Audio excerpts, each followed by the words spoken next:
raising a territorial priesthood for revival. Both God and Satan, they are both obsessed with taking territory. That's why the Bible said there was a war in heaven and there was no place found for Satan. Satan was out to take territory in heaven. He couldn't. He was sent out and he came down to the earth. He's now trying to get territory here. God also is trying to take territory here. And the way you take territory on earth is by priesthood. That is why in Genesis chapter 6, you see how the fallen angels, they came down. You read about the Nephilim and all of that.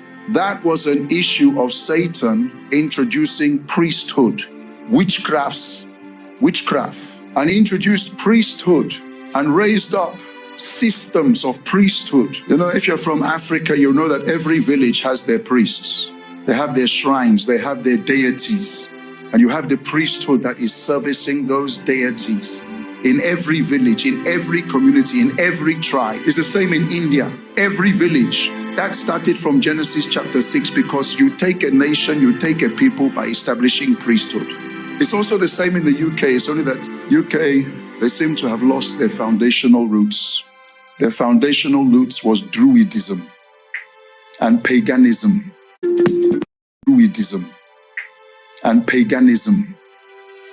And in every village and every hamlet and every town, there was a priesthood of Druids. The same thing we have in Africa, they had it here.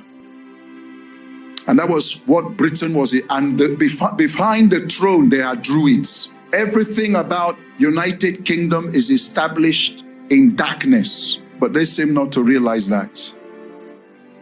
And that system is still operating and is being revived now. They're going back to their roots and the Wicca witchcrafts and all of that. And the whole of Europe was established on this Druid witchcraft priesthood. And even the whole of Europe, what we call the Roman Catholic Church, the Pope, the papacy, the highest ranking priesthood, Freemason, Illuminati, comes under the Jesuit priesthood of the Roman Catholic Church. The Jesuit priesthood of the Roman Catholic Church is higher than the Illuminati and the Freemason of 33. They are the ones who control governments and nations. The CIA, the MI5, the SSS, and all these secret groups, they are in charge, the Jesuits. The Pope, you know as the Pope, is not the real Pope in charge, is the Black Pope. They have what they call the White Pope, they have the Black Pope. And they control who is the government, who is the President of America, who is the President of all these European countries. And who you see as presidents, if you follow BBC, you'll be confused. Like the President of France, Macron, you should know his wife is 70 years, he's 46, and his wife is said to be a man. The same with Obama. And most of these guys you're seeing, they are, because they have infiltrated every government. They are members of the Jesuit order. It's a priesthood of black witchcrafts to control the world, because priesthood is what determines who rules a nation. I hope I'm communicating. And you take territories through priesthood. Even the Indians who are coming into UK everywhere, all their shops is priesthood. Their restaurants is priesthood. The Chinese, you see their Buddha there, you see everything. It's priesthood. You don't do business by going to business school. All your reading book in business, well, continue. It's the spirit that controls the physical.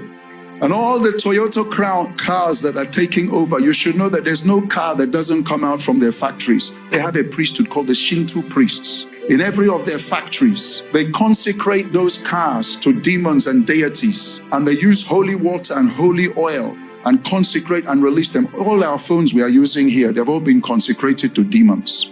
There is a Shinto priesthood that is working in all of their factories. It is priesthood that determines rulership.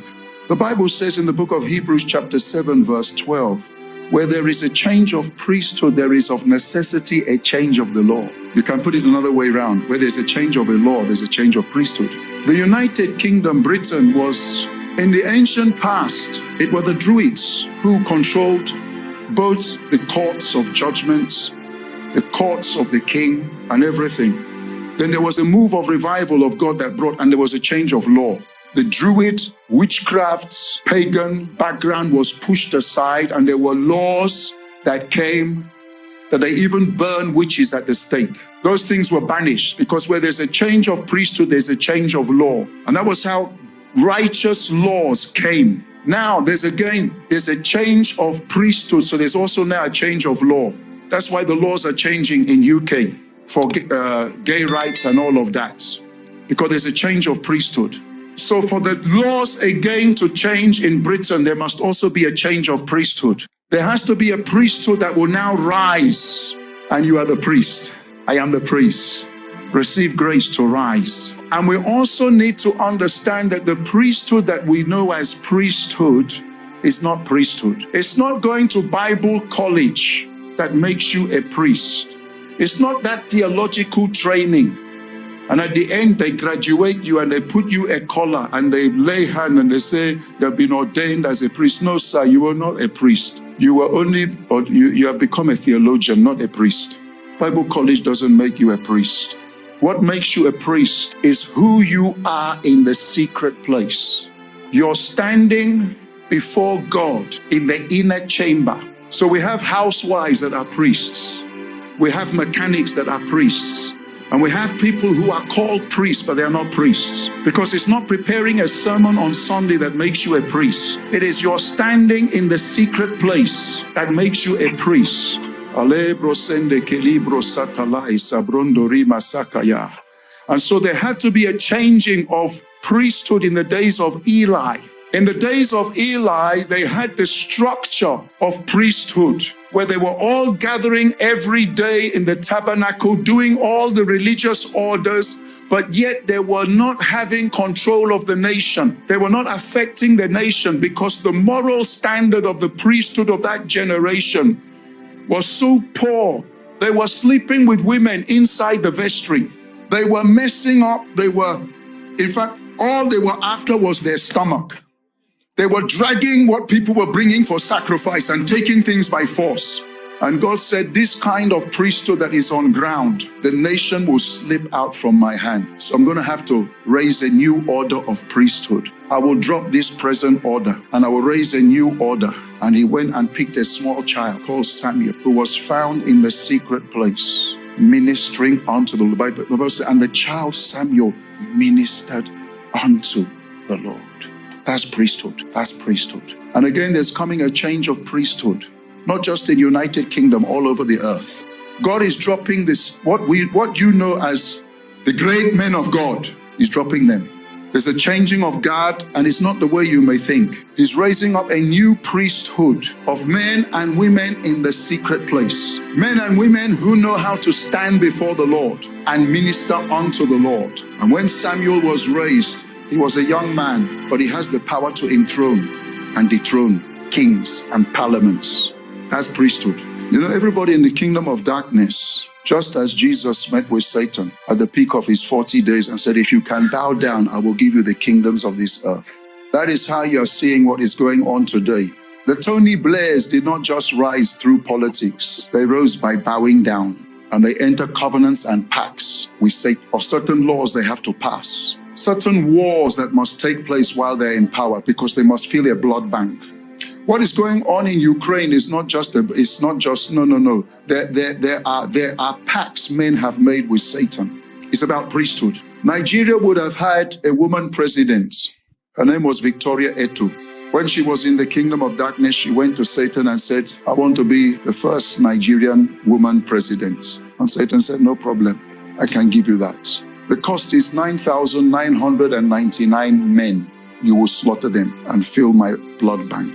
I don't need women saying the post you're looking for is the post of a man. So you have to kill 9,999 men within this time frame, and I will give you the seats. And she was able to kill 9,999 men. And Satan appeared to her and said, congratulations, you're going to be the next president of Nigeria, the first woman president of Nigeria.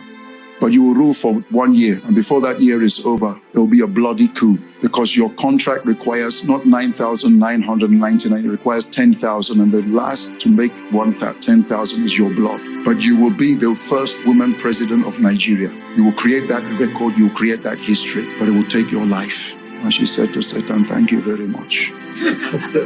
And ran for her life. And met a man called Elijah Mbogo in Aba, Akwa Ibom State, and surrendered her life to Christ and underwent deliverance and became a very powerful evangelist, where she shared this testimony. You don't rise except through priesthood.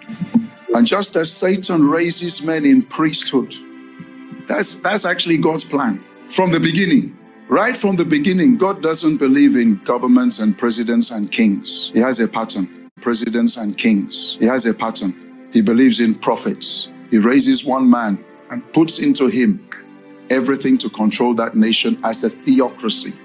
Let's look at Moses. That's where it started. Deuteronomy chapter 33, verse 4 and verse 5. Moses commanded unto us a law, meaning that Moses was the legislative, he was also the judiciary. One man, two arms of government was in one man. The next verse says, he was also king in Jeshurun. Jeshurun is another word for Israel. He was the king. What is that? That's the executive. He was the president, prime minister, king. One man. Legislative, judiciary, and executive was all in one man.